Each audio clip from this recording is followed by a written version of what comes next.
Hey everyone, Angelo here. Welcome to another design tutorial.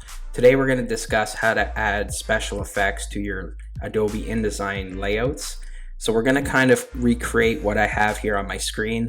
I'm going to show you how to add this artwork in behind your main subject, much like I did here, as well as add this frame and overlap parts of her body going over the frame and parts of her body going behind.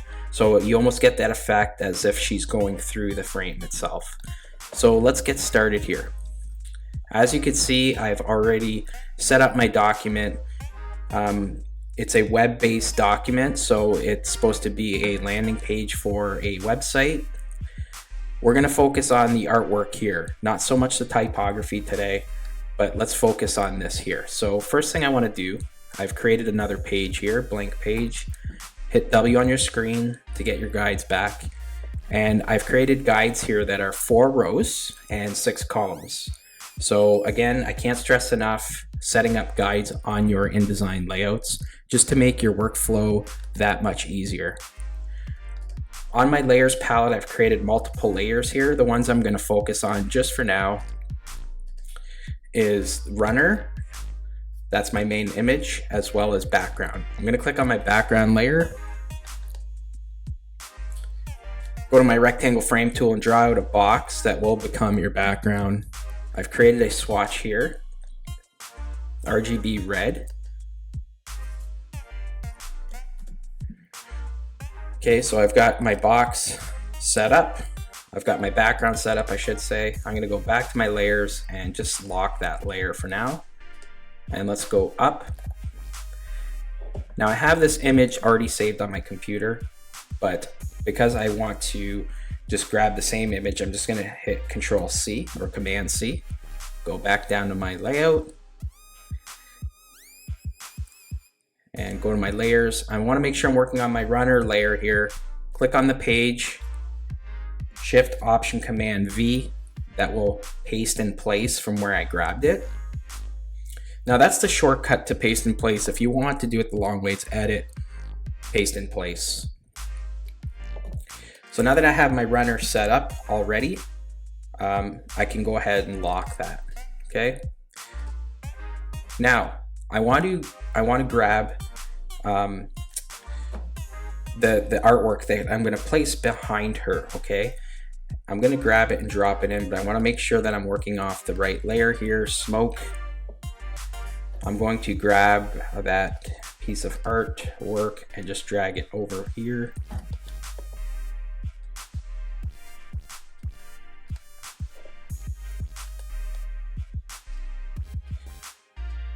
Just like so. Okay, so you can see right now, that's what it looks like, okay? And I made it purple. It doesn't matter because we're going to be using blending modes to blend it into that background. But the first thing I usually do, as you can see from up here, is kind of size it so it looks natural to my main subject. So that's the first thing I want to do, is let's place it behind her. And because this layer is under my runner, it will automatically go behind my runner. I'm going to hold Shift and Command and just drag that out to make it a little bit bigger. Center it in her body the best you can. And then I'm going to show you what I did up there. Is I actually rotated this. I actually rotated it the other way actually. And I kind of lucked out, and I'll tell you why in a second. I'm just going to make it a little bit bigger.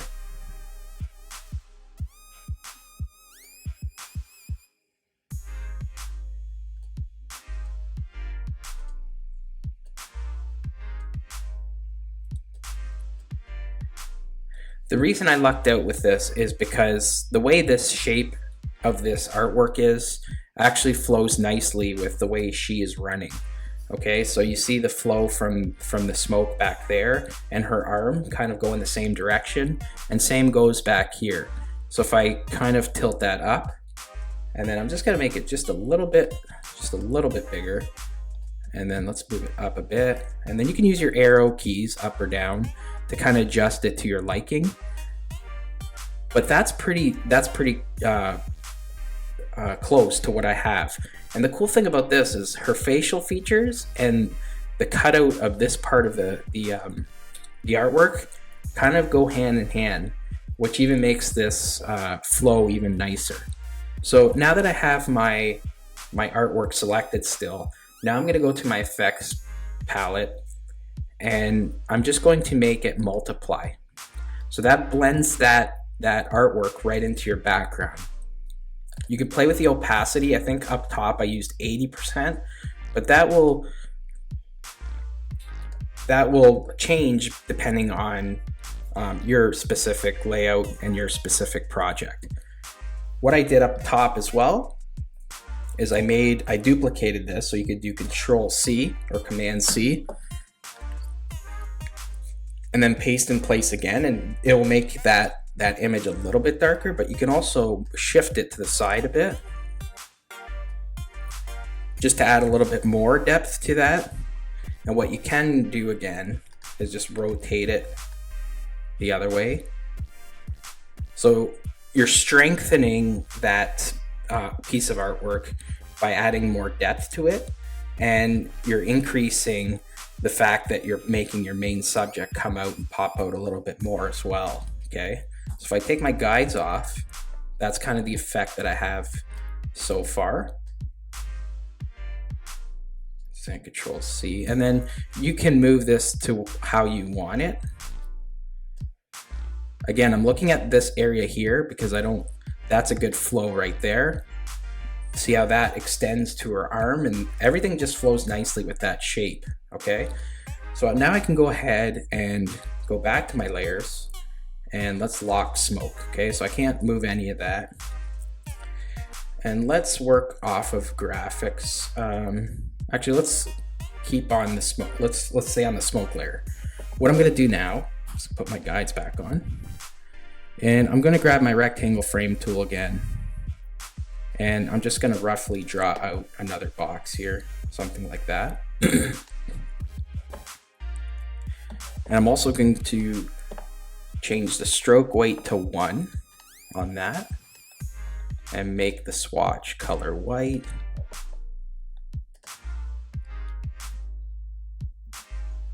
Okay, so that is good. Let's increase the stroke weight of that. Okay, so that's good there. We got our frame set up. So if you notice, right now, the frame is behind my runner all the way around. Now there's a way of making part of it come out in front, and I'm going to show you how to do that. So I'm actually going to bring this part down. So that's good. I do want her head to go over. Her hand I do want to go over, but let's just say I want her to come out of the frame, like the page I should say, and through the frame like she's going through it. This is how I do something like this. So I'm going to zoom in. I'm going to click on the box, and I'm going to use my scissors tool, C on your keyboard, and you could just click one of the corners there. And let's go to the other side and click this there. And make sure that you're selected just that line. What I've done is I separated that line from the entire frame. And I'm going to go to my layers palette, open up this layer here. And which one is that? So it's not that one, it's this one here. Good. What I want to do is grab this part of the layer, it's called line, and I'm going to drag it to my runner. Oh, that's locked. I'm going to unlock that, bring that down, and let's bring it there.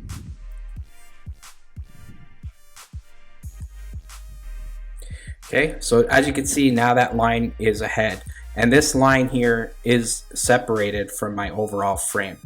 Okay, so if you wanted to group it, you still can, but just note that they're on different layers now. And what I would do is I would just grab that and snap it to that part of the frame and go to the other side and do the same thing. And I can, with that selected, hold shift, click on that part. So let's lock the, oh no, I can't do that. So let's hold down command.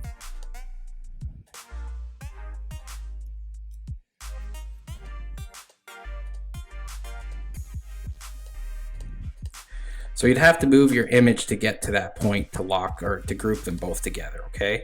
So if I go there, click maybe, there we go. I got the frame there and I got the other part down there, and I would just go ahead to object and group them. Okay, so you can actually still group them together, but they are on different frames, just to give you a heads up. So as you can see now, she's coming out of the page, but through the frame, and she is going overlapping these parts still. So that's a good way of doing that. Okay, and if I went back, and let's see if I can copy everything over and maybe bring everything over together. Let's see here. So I'll lock runner, I'll lock smoke, I'll unlock graphics, typography, banner. Let's see if this works. Control C. Let's go down below here to my second page. Zoom out just a bit and go edit, paste in place. Okay, so I didn't grab that white banner there, and I think it's probably on my background layer. So Control C or Command C, go back to page 2 and edit, paste in place, and there you go. So I'd have to adjust the bottom part here. As you can see, the type it's going inside the frame, and on this page I had it above. So that's a quick way of showing you how I came about to designing this piece of artwork as a package. Okay, so it works together. Obviously I would tinker with this to make it work even more, but keep in mind things like that when you're putting in artwork behind a subject. Sometimes it's not going to work out this way, the way you want it to, but in this case, just the way the artwork flows with your main subject, it just works hand in hand. And that's it. That's it for today's tutorial. Look out for more. Follow me on YouTube, subscribe to my channel, look for my stuff on my website, and until then, we'll talk to you soon. Take care.